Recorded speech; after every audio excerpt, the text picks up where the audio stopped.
Actually, ang break ko lang this Christmas is 24 and 25 lang. Tapos, resume taping kami ng 27 ata. 3 days lang.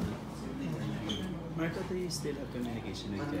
Lagi mo your friends, di ba, naging close kayo? No. Kamusta na Wala. siya? Wala na.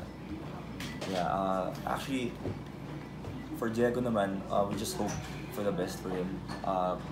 Basta gusto na namin malaman niya na andito kami for him. Kami magkakapatid sa show. And we miss him, of course. We miss him sa show, sa set. And pero yung pinagdadaanan niya ngayon is very siya eh. Mabigat siya. So, if he wants na ihiwalay mo niya yung sarili niya from like the world, go for it. Because kanya-kanyang way of coping yan. So, it's a family decision na wala na siya sa show. So, yeah. Okay na naman. If you have a message to him, ano yung gusto mo mensahe? Well, Jegs, ako, magkakaibigan tayo matagal na. And I'm here for you. I'm praying for you.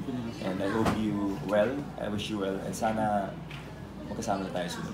Andito ba siya sa Philippines? Yes, dito siya. So you're I'm aware, not sure lang kung saan talaga. you don't have to go into details. You're aware of what he's going through. Yes, of course. Pero, if you ask me if during taping, nagkaroon ba ng signs or what, wala. Okay. Wala. Sobrang gulat na gulat ako. Like, that was, no, I found out kasi through his makeup artist, na parang sabi niya sa akin, kuya, hindi na makakapag-taping si Diego.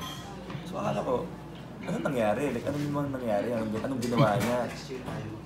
May kaaway ba siya sa staff?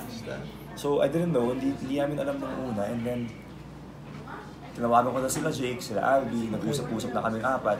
And we were all, lahat kami parang natataranta. At it was like, 2 a.m.? Tapos may taping kami the next day at 7 a.m. So, we were all worried, we were all scared kung anong mangyayari. Because syempre, 5 kami magkakapatid dito. And then, you're gonna tell us na mababawasan kami ng isa. So, it was really hard also for us and to accept na wala na talaga yung isang kapatid namin. So, Marco, bakit ikaw naman nagkaroon din kayo mga family problems, ba? Ba't hindi ka katulad niya? well, Iba ka? every person naman is different from each other.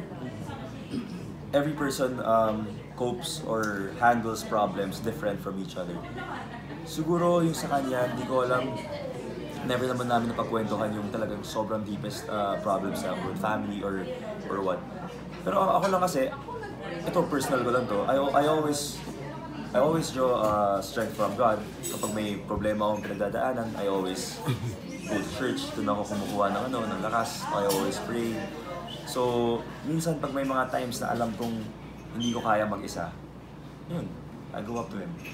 So, actually yun nga yung sabi ko kay Jake na parang, pag okay na si Jake, gusto ko lahat i-invite sila sa church. So ibig sabihin, after what happened, you weren't able to talk to him and give him advice? Hindi mo na siya nakita after. Okay. No. Parang hindi alam ng tao yung side mo na yan na madasalin.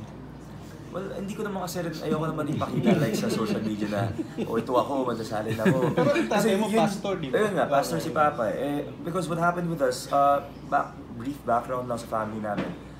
Before si Papa makulong before, Catholic lang kami, hindi kami talaga nag-church masyado.